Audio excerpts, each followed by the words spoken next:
আমি এখন বেগুন খেতে যাচ্ছি, বেগুন তুলতে। দুপুরে কুমড়া বড়ি দিয়ে বেগুন রান্না করব, দেখি পাই কিনা।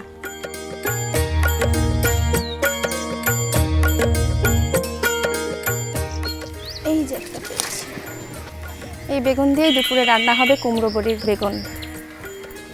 আর একটা পেয়েছি, টাটকা বেগুন, খেতে খুব মজা হবে। অবশ্য মাছ নাই, কিন্তু মাছের অভাবটা পূরণ করবে এই কুমড়া বড়ি। আমি ক্ষেত থেকে বেগুন তুলে নিয়ে আসলাম, দুপুরে কুমড়া বড়ি দিয়ে রান্না করব। তো আমি বেগুনটা আবার কেটে নিব। বেগুন কুমড়া বড়ি দিয়ে বেগুন রান্না আমাদের যশোরের একটি ঐতিহ্যবাহী খাবার, এটা গ্রাম অঞ্চলে অনেক চলে। বেগুনটা আমি কেটে নিচ্ছি। বেগুনটা ধুয়ে নিতে হবে। বাহ, আপা কি সুন্দর করে রান্না করছে। চলে আসলাম কিছু না বলেই। বসতে দিবেন? হ্যাঁ অবশ্যই, বসেন। আচ্ছা বসি। কি রান্না হচ্ছে আজকে?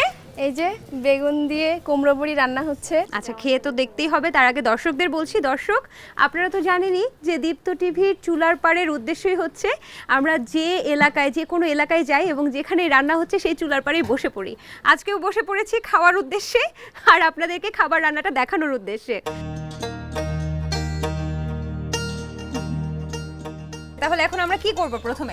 আমরা প্রথমে বড়িটা ভেজে নেব। আমরা একটু তেল দিব। আচ্ছা, আমি দিয়ে দিচ্ছি বড়িগুলো।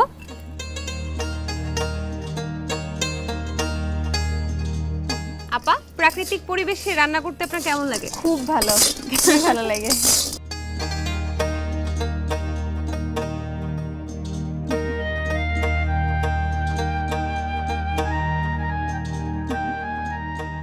বড়িগুলো নামাবো? হ্যাঁ হ্যাঁ, ওকে। আচ্ছা, কড়াইটা একদম কড়াইতে কড়াইতে পানি আমরা কি একটু দিব। পানি দিয়ে দিব? হ্যাঁ পানি দেব।